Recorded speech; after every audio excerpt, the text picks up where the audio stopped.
Good morning, hello friend, नमस्ते, आदाब, सत श्री अकाल। कैसे हैं आप सभी लोग। क्रेजी तनिष्क में आपका हार्दिक स्वागत है। फ्रेंड, मैं आज आपके लिए भारतीय विचारक एवं उनका शिक्षा प्रदर्शन लेकर आई हूँ। इसमें क्या है कि जितने भी विचारक हैं, चाहे वो स्वामी विवेकानंद जी हों, चाहे महात्मा गांधी जी हों, चाहे फिर गिजुभाई विधेयका हों, चाहे फिर अरस्तू हों, चाहे फिर रूसो हूँ, इन सभी को मैं आपको डिटेल में पढ़ाऊंगी। इससे पहले अगर आप हमारे चैनल को देख रहे हैं तो प्लीज़ लाइक, सब्सक्राइब और बेल आइकन को प्रेस करना मत भूलिएगा। फ्रेंड, जैसे कि मैं आप सभी को आज एक टॉपिक लेकर आई हूँ जो स्वामी विवेकानंद जी के बारे में बताऊंगी। इसमें बहुत ही महत्वपूर्ण बात यह है कि स्वामी विवेकानंद जी का जन्म कहाँ हुआ, यानी उनके पिताजी का क्या नाम था, उनके बचपन का क्या नाम था। ऐसे पूछ लेगा आपको एक नंबर में, स्वामी विवेकानंद जी का बचपन का नाम क्या था। ठीक है, तो इन सभी के बारे में अगर आप अच्छे से सुनेंगे तो आपको उनके बारे में पता चलेगा कि इन्होंने शिक्षा पर क्या बल दिए हैं और शिक्षा में क्या सुधार किए हैं। इन सभी के बारे में आइए हम डिटेल में पढ़ते हैं। तो देखिए, स्वामी विवेकानंद का जन्म 12 जनवरी 1863 में कोलकाता के संपन्न परिवार में हुआ था। यानी कलकत्ता जो है, स्वामी विवेकानंद जी का जन्म 12 जनवरी जो था 1863 में कहाँ पर जन्म हुआ था, कलकत्ता के एक संपन्न परिवार में हुआ था। इनके पिता का नाम जो था विश्वनाथ दत्त था और पेशे से एक वकील थे, और माता श्रीमती भुवनेश्वरी गृहस्थ थीं। और जो माता जी थी इनकी, वो घर की देखभाल करते थे। जो घर के जितने भी काम करते थे इनकी माता जी करती थी। इनके बचपन का नाम नरेंद्र दत्त था। ये आपसे पूछेगा कि इनके बचपन का नाम क्या था, तो आप बताएंगे नरेंद्र दत्त था। स्वामी विवेकानंद जी प्रथम 10 भारतीय विचारक थे जिन्होंने 1893 में शिकागो के सर्वधर्म सम्मेलन में व्याख्यान दिए, जिससे प्रभावित होकर अनेक अमेरिकन वासी उनके शिष्य बन गए। यानी क्या था, जब स्वामी विवेकानंद जी शिकागो में एक सम्मेलन हो रहा था तो वहाँ पर वो गए और उन्होंने एक लेक्चर दी, और जब वो लेक्चर प्रस्तुत किए तो उससे क्या थे, जो अमेरिकन वासी थे बहुत ही अधिक उनसे प्रभावित हुई, और कुछ लोग उनसे इतना प्रभावित हो गए कि उनके शिष्य हो बैठे। ठीक है, इससे उनके शिष्य, तो उन्हें क्या था, उन्हें आंग्ल बांग्ला भाषा का विशेष ज्ञान था। किसे, स्वामी विवेकानंद जी को आंग्ल भाषा और बांग्ला भाषा का विशेष ज्ञान था।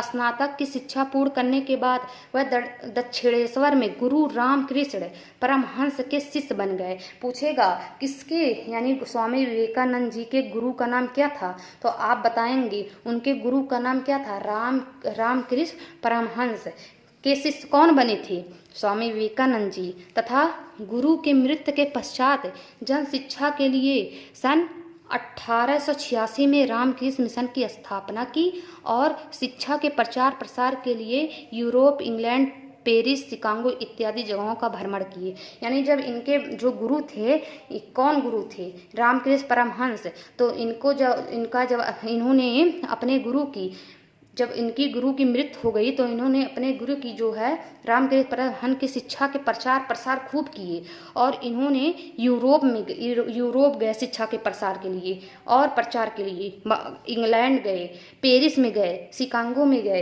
इन जगहों अनेक जगहों पर घूमे, यानी भ्रमण किए। अंततः 4 जुलाई 1902 को नश्वर शरीर को त्याग कर हमेशा के लिए इस दुनिया से अविस्मरणीय हो गए। यानी उसके बाद क्या था, स्वामी विवेकानंद जी 4 जुलाई 1902 को यानी इस दुनिया से चल गए, अपने शरीर को त्याग कर। अगर आपसे जैसे इसके बारे में आप देखिए, शुरू में आप देखिए स्वामी विवेकानंद जी का जन्म कब हुआ था, यानी आप बताएंगे 12 जनवरी 1863 में।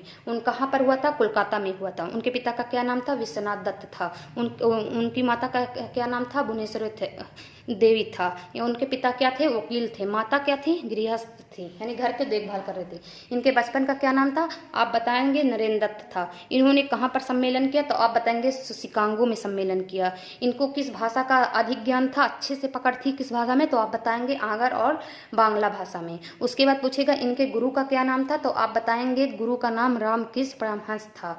ठीक है, इन्होंने गुरु की मृत्यु कब हुई थी, 1886 में जब इनकी गुरु की मृत्यु हुई थी। तो मृत्यु के पश्चात यानी सन 1886 में रामकृष्ण परमहंस मिशन की स्थापना की। उसके बाद क्या बताएंगे आप, कहाँ पर इन्होंने प्रचार प्रसार किया, इंग्लैंड में, पेरिस में, शिकागो में इत्यादि जगहों पर। और फिर इनकी मृत्यु 4 जुलाई 1902 ईस्वी में हो गई। चलिए आगे देखते हैं। उसके बाद क्या है, स्वामी विवेकानंद जी के अनुसार शिक्षा का अर्थ क्या है। स्वामी यानी शिक्षा मनुष्य में अंतर्निहित पूर्णता की अभिव्यक्त है। उनके मत से शिक्षा वह नहीं है जो दिमागों में ठूस ठूस कर भर दिया जाए। सच्ची शिक्षा तो मानव को निर्माण की सहायक शिक्षा है। यानी उनका कहना था कि जो मनुष्य है उनके अंतर यानी जो उनके अंदर की पूर्णता जो अभिव्यक्त यानी जो मनुष्य अपने अंदर से व्यक्त करता है ना, उस उनके मत से यानी शिक्षा वह नहीं है जो दिमाग में, यानी आप एक गुरु हो, दिमाग में ठूस ठूस कर भर रहा, चलो इसे याद करो, चाहे चलो इसे पढ़ो, चलो इसे भी, यानी गणित भी लगाओ, मैथ भी लगाओ, गणित भी लगाओ, उसके बाद चलो हिंदी भी पढ़ो, इंग्लिश भी, यानी ठूस रहे हैं आप, जबरदस्ती वो चीज़ कर रहे हैं। बालक उसको आप उससे उसकी रुचि के अनुसार नहीं पढ़ा रहे हैं। तो उनके अनुसार की शिक्षा वह नहीं है। सच्ची शिक्षा तो मानव निर्माण की सहायक शिक्षा है। यानी सच्ची शिक्षा तो वह है जो मानव का निर्माण करती है, जो मानव को वास्तविक में मनुष्य बनाती है। ठीक है, जैसे हर कोई मनुष्य तो रहता है मानव का निर्माण, लेकिन शिक्षा से क्या होता है, मनुष्य जागृत होता है, मनुष्य का पकड़ जो है मजबूत होता है। यानी मनुष्य जो होता है एक सच्चे मनुष्यता उसमें झलकती है, उसके चेहरे पर मानवता झलकती है। अभी देखिए शिक्षा, जो लोग शिक्षा पाते हैं कहीं पे जा रहे हैं और कोई गिर गया हो तो क्या उनके अंदर की आत्मा उससे जोड़ती है, उठाते हैं, मदद करते हैं। और देखिए जो शिक्षा पाते हैं वो हमेशा उनके चेहरे पर एक झलक होती है, भले से वो कुछ नहीं कर रहे हैं लेकिन उनको हर एक चीज के बारे में जानकारी तो रहती है। उसके बाद देखिए स्वामी विवेकानंद के अनुसार शिक्षा का उद्देश्य क्या था। यानी उनके अनुसार शिक्षा का उद्देश्य था शारीरिक विकास, यानी मनुष्य के शरीर का विकास करना, चारित्रिक विकास, मनुष्य को के चरित्र का विकास करना, व्यवसायिक विकास, मनुष्य जो है वो कुछ ना करे लेकिन व्यवसाय में, यानी उनका व्यवसायिक का विकास करना, व्यवसाय उनको व्यवसाय मिलनी चाहिए, उनका इस तरह उनको शिक्षा का पहल होना चाहिए कि वो अच्छी व्यवसाय कर सके। विश्व बंधुत्व की भावना के विकास करना, यानी सबको आपस में एक बांध कर रखना, उनकी भावनाओं का विकास करना। स्वामी विवेकानंद जी के अनुसार पाठ्यक्रम क्या थे। पाठ्यक्रम में आध्यात्मिक विषयों को प्रमुख स्थान दिए, परंतु उन्होंने आध्यात्मिक विषयों के साथ साथ लौकिक विषयों को उतना ही उपयोगिता समझी। यानी जो स्वामी विवेकानंद जी हैं उन्होंने आध्यात्मिक चीज को भी मान्यता दी है। मान्यता सिर्फ आध्यात्मिक को ही नहीं दी है, उन्होंने लौकिक को भी महत्व दिया था। किसने, स्वामी विवेकानंद जी ने विषयों को। और उनका क्या कहना था, देखिए उन्होंने विषय के बारे में क्या कहा, कितनी अच्छी लाइन उन्होंने कही। आगे देखिए, विवेकानंद जी का कहना था यह अधिक उचित होगा यदि लोगों को थोड़ी तकनीकी शिक्षा मिल जाए जिससे वे नौकरी की खोज में इधर उधर भटकने के स्थान पर किसी कार्य में लग सकें और जीविकोपार्जन कर सकें। यानी उनका क्या कहना था कि जो लोग इधर उधर भटक रहे हैं, ठीक है, उससे अच्छा क्या है, एक तकनीक के रूप में उन्हें अगर शिक्षा दी जाए तो उससे वो नौकरी आसानी से मिल जाएगी और वो एक जगह इधर उधर भटकने के सिवा वो किसी कार्य को पा सकेंगे, किसी कार्य में लग सकेंगे। ठीक है, जब आप उसे उस हिसाब से शिक्षा देंगे, तकनीकी शिक्षा देंगे, तो उनको तकनीकी शिक्षा देने से तो किसी काम को अच्छे से उनको आएगा, तो वो इधर उधर भटकने के सिवा वो किसी कार्य को अच्छे से कर सकेंगे और वो अपने जीवन को आसानी से जी सकेंगे। ठीक है, उसके बाद देखिए उन्होंने किस में क्या कहा था, किसमें, पाठ्यक्रम में, यानी खेल कूद। अगर आप खेल कूद के द्वारा बालक का विकास कर रहे हैं तो उससे क्या होगा, बालक का मस्तिष्क का भी विकास होगा, बालक का शारीरिक विकास होगा और बालक जो होता खेल खेल में बहुत कुछ सीखेगा। ठीक है, उसके बाद क्या है, महापुरुषों की जीवनी उन्होंने क्या कहा, महापुरुषों की जीवनी अगर आप बालक को महापुरुषों की जीवनी को जोड़कर बताएंगे कि देखिए कि जो महापुरुष थे, जैसे कि गांधी जी को ही ले लीजिए, वो कि गांधी जी के बारे में बताएं, देखिए गांधी जी का जन्म कब हुआ था, तो आप बताएंगे 2 अक्टूबर को। अगर गांधी जी के बारे में, गांधी जी ने कितने आंदोलन किए, क्या क्या किए, देश के लिए क्या किए, उन्हें हम क्यों उनको किस नाम से जानते हैं, क्यों राष्ट्रपिता के नाम से जानते हैं, इन सब को जब बच्चे को बताएंगे तो उनको एक नॉलेज के रूप में उनके दिमाग में, मस्तिष्क में छवि के रूप में बैठेगा और वो आसानी से किसी कार्य को आसानी से कर सकेगा। ठीक है, तो महापुरुषों की जीवनी के बारे में बताएंगे तो उनके देश के प्रति जो है सच्चा प्रेम जागृत होगा। किसके? बालक की शारीरिक शिक्षा। जब आप शारीरिक शिक्षा देंगे तो उससे बालक की जो है शारीर का विकास होगा। व्यावसायिक शिक्षा, आप व्यावसायिक शिक्षा, ताकि वो अपनी जीविका को आसानी से जी सके और किसी कार्य को आसानी से कर सके।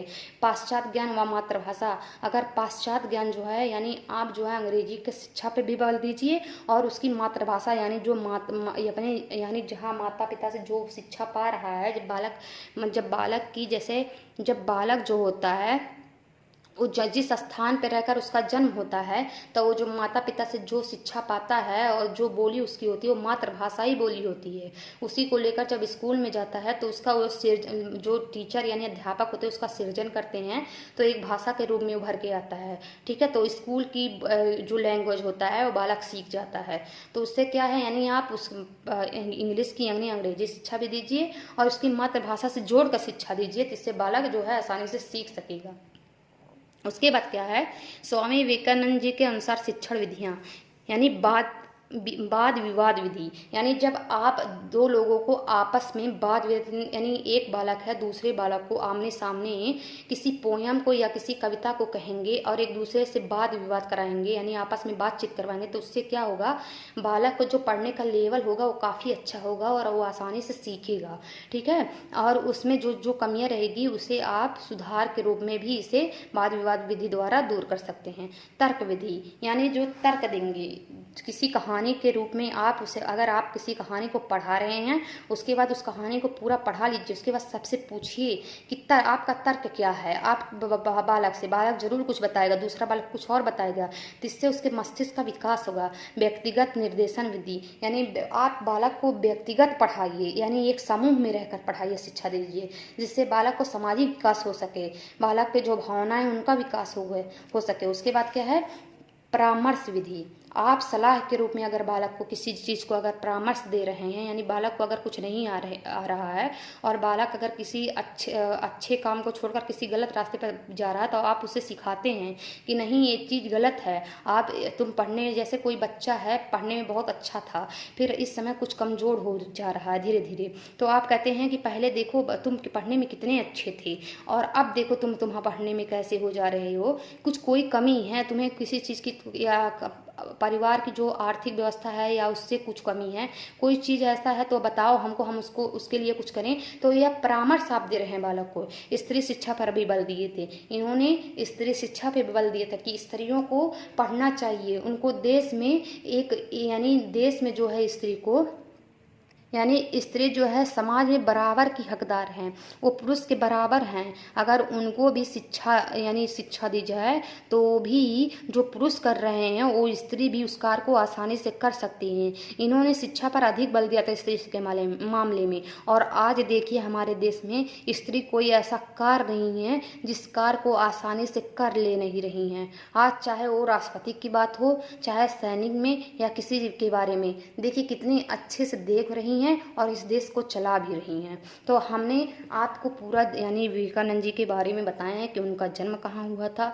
उनकी मृत्यु कहाँ हुई थी, उनके पिता का क्या नाम था, उनके माता का क्या नाम था, उनके बचपन का क्या नाम था, ये सब हम आपको बता दिए हैं। उनके गुरु का क्या नाम था। तो आप इन सभी को देख लीजिएगा और अच्छे से एक बार वीडियो को रिवाइज कीजिएगा और फिर देखिएगा। अगर आप 1 से 2 बार वीडियो को देख ले रहे हैं तो आई होप कि आपका सारा कॉन्सेप्ट क्लियर हो जाए। तो चलिए, अगर आप इस वीडियो को देख रहे हैं तो आपका बहुत बहुत धन्यवाद।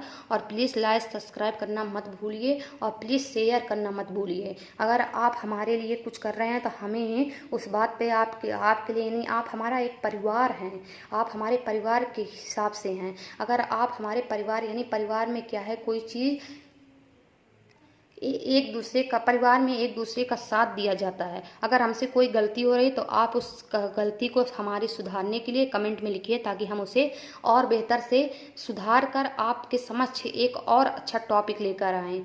ठीक है फ्रेंड, तो चलिए समय को व्यतीत न करते हुए आप एक बार फिर से वीडियो को देखिएगा और लाइक, सब्सक्राइब और बेल आइकॉन को प्रेस करना मत भूलिएगा। जय हिंद, जय भारत।